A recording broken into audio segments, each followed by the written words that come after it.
I sound designed this scene almost 10 years ago. Horses, planes, panic, hundreds of things that happen at the same time.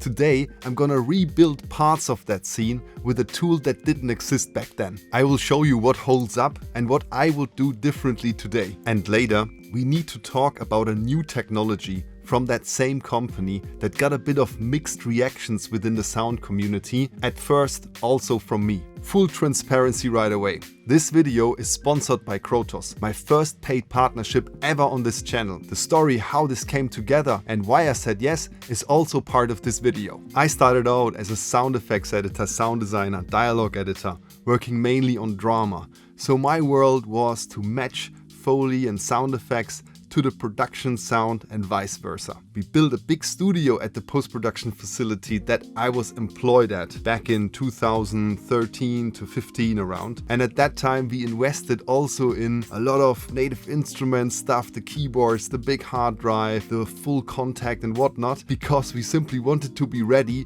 once the sci-fi movies come our way. Those sci-fi films simply never came. We were so busy doing our thing that all the equipment we bought just sat there. And that's why this whole world of sci-fi and synthesizers was always kind of a closed world that I never found the door into. I'm still not a synthesizer person. I'm a pretty old school, hands-on sound effects guy, couple of plugins and make it work to the picture I'm working against. Now, as a Foley artist, I even don't sit down anymore with a sound effects library and pull something into my timeline. The closest thing to sci-fi sounds is when I record some textures for others then to play around with in their sound design. But Krotos, all the tools that they released over time, they always looked interesting to me from the outside. Krotos tools seem to offer a different workflow, a different approach, and that was particularly interesting to me as someone who never clicked with the synthesizer world. Reformer Pro captivated me because it's performed, not programmed. I react in sync to the moving image. That's exactly how I work as a Foley artist.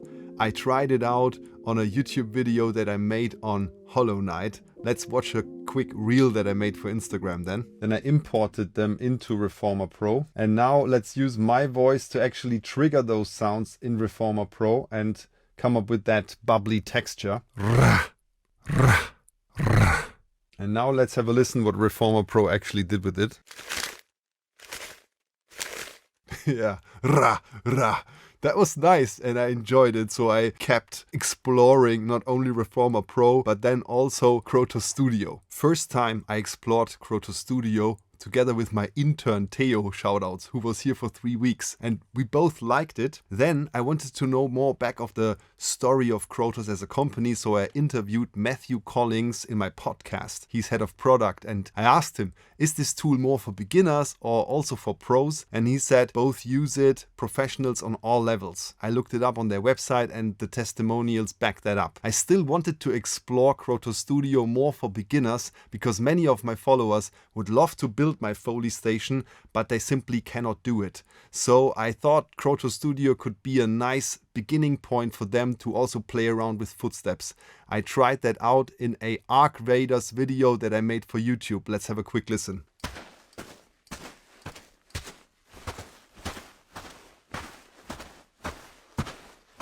Yeah, those footsteps integrated very well, and that motivated me to keep investigating Krotos Studio. And there was another opportunity when I made a video about Subnautica 2. I incorporated a challenge that was hosted by Aftertouch Audio on their Discord and designed a short scene of Subnautica 2, a redesign, with Krotos Studio and a bit of additional water Foley recording. That really convinced me that this tool is capable, and the performative nature of it really inspired me to come up with a quick result. Let's listen to that.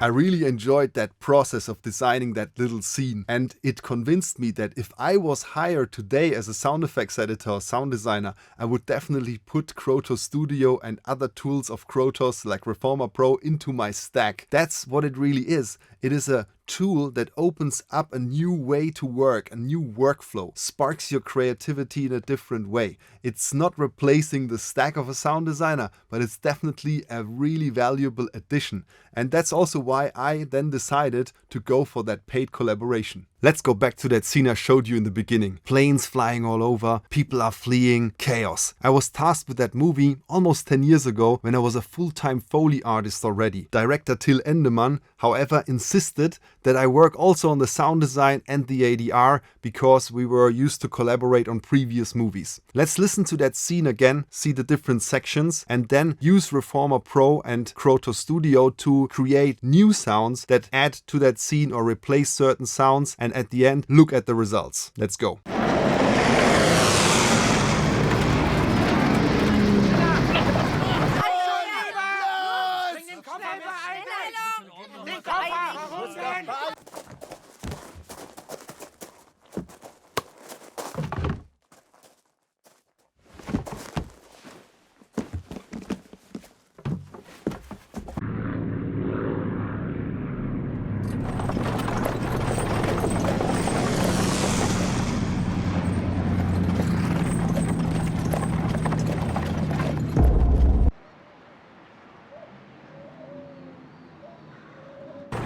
Was machen Sie denn? Ich lass den Hof nicht allein!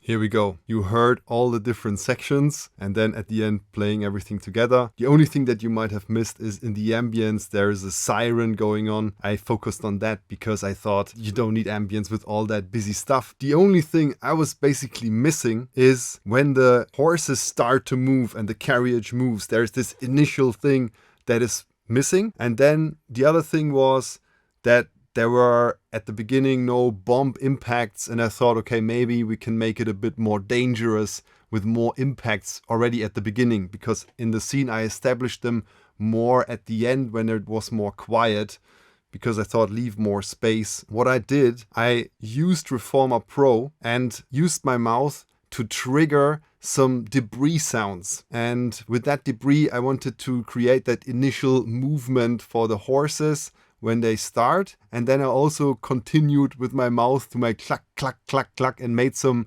debris sounds that also play now when the carriage is moving, and I reduced it wherever it was then more distant. So when we are close up on the carriage, there's a little bit of that Reformer Pro horse kind of dirt movement on it. And then another cool thing that I found out with Krotos Studio, I designed some explosions, and then I could really go deep into how far it is and how resonant and how reverberant and how deep and from the tone. And that way I created now a sequence of impacts that go further and further away. So at the beginning, when we're really busy, there is this impacts that stick through with the planes and everything, so it makes it a bit more dangerous. And then the quieter the scenes gets, the impacts get more airy and more distant. And I feel that is something I couldn't have done back then only with the library, because this is the thing also with game audio, the consistency within the sound. And that was pretty cool to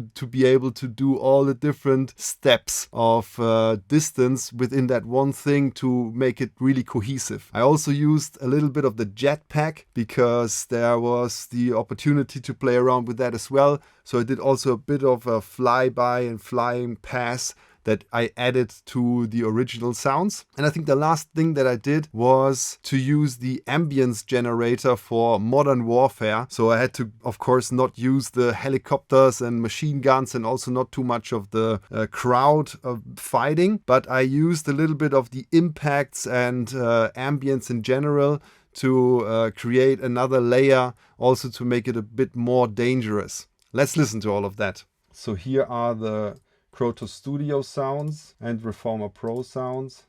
First, those bomb explosions that are here a bit closer, and here they are more far away. Let's listen to that solo.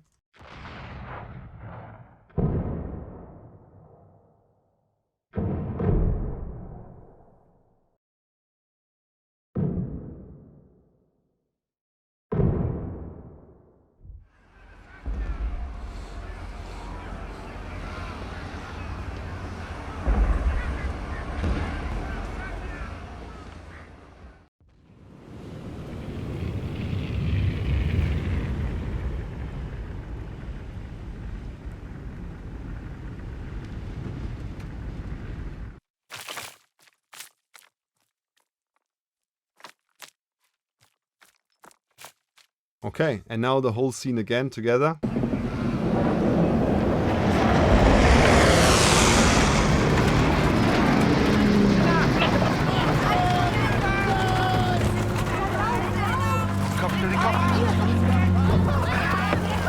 her.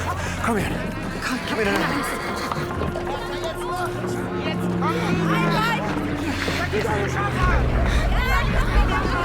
Alles aufgeladen! Gut, los geht's! Auf!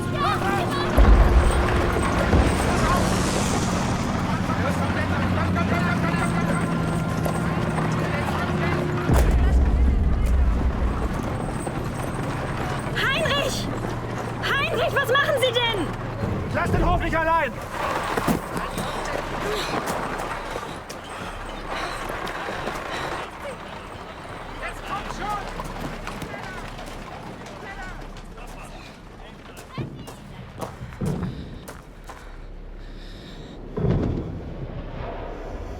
I really enjoyed that. The process of playing around with distance and certain parameters to make those impact sounds of the bombs dropping so cohesive, and also the performance with my mouth and the dirt. That was really fun. And especially with dirt and debris sounds, I always had issues with the library. So I think that is a really cool thing to explore. And the more sounds you have in those tools, the better will be your results. I was a bit limited, for example, with the horses. There were no horse sounds in Reformer Pro, and I would have loved to do a little bit of vocalization on the beats where there could have been more emphasis on the horses. Anyhow, this was really a nice experience for me, and I'm still convinced that this is a tool I will use in the future when I'm back at some sound design. I feel that I improved the scene with the tool, and some of the methods that are really cool and intuitive to play around with the sound, change the distance, and also with Reformer Pro to be able to go on the rhythm of the horses. I think that wasn't possible 10 years ago to do things like that. Of course, I'm a Foley artist and I can do that here in my studio, but people who are a bit limited with their recording abilities might like that. So that's my verdict for now. I hope you enjoyed this little breakdown, and there is still this topic that we have to address. Let's talk about that new technology that Krotos just released. The tool is called Video to Sound. It's a plugin made for Premiere Pro, and picture editors can now select a section in their timeline and then have Video to Sound analyze that video, and then it places automatically ambiences, footsteps and effects like risers to the scene according to what it thinks. And this is thought processed by AI, but it actually picks only the sounds that they have in their library and places at certain positions. When this was announced, the reaction from parts of the sound community was, let's say, not very enthusiastic. And honestly, I understand where that feeling comes from. When you spend your whole life to build that craft of sound design, and then you see a tool that fills a timeline within seconds, that certainly hits a nerve. And it also hit mine. So in our kickoff call, I directly asked the team at Krotos, where is this all going? And what is in for the sound community with this? Their answer really made me want to share this conversation with you here. Before we go into the specifics, let me show you the tool. I used that complex scene that we worked on now and had Video to Sound analyze it in the light version that is available within the browser. Let's have a look. It took more than 5 minutes for Video to Sound browser version, that is a light version and in beta, to analyze the video that I uploaded and then to generate the sounds that we see here. Let's have a listen.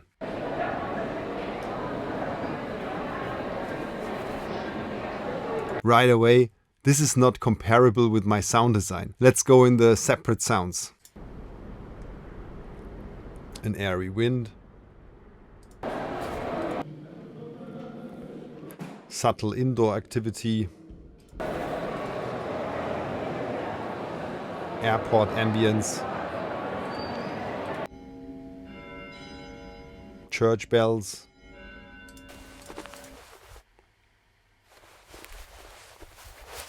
And cloth movement. What can we use from that? The wind, that indoor activity is a bit of a nice addition, a filler, but nothing special. The airport not, and the church bells maybe at the end. Cloth movement, definitely we use our Foley. So that is a starting point at best for an editor. Which brings me to the point that I wanted to discuss with you. This is not replacing us as sound designers. It is simply a new tool that opens up a new workflow. Not only for a picture editor that now maybe doesn't have to start with an empty canvas, but also for us as a sound community. Let's dive into that a little bit deeper. Imagine an even closer collaboration between a picture editor and a sound designer. I know for a fact that big Hollywood movies provide picture editors complete sound libraries so that the sounds from what they pick actually matches the taste of the sound designer that was discussed with the director up front. So therefore the picture editor doesn't